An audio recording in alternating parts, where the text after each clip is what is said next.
The first step is to remove all the laptop screws.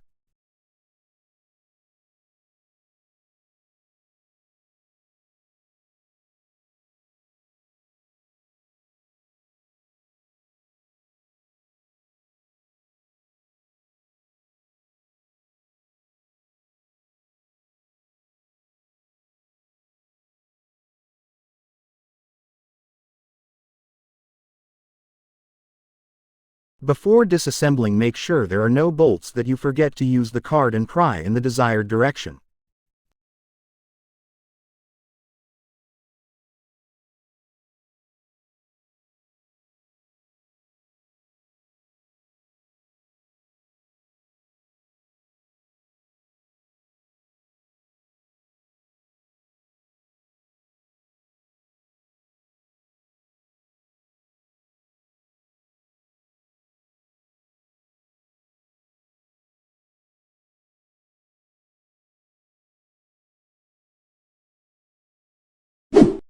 With this, our video ends.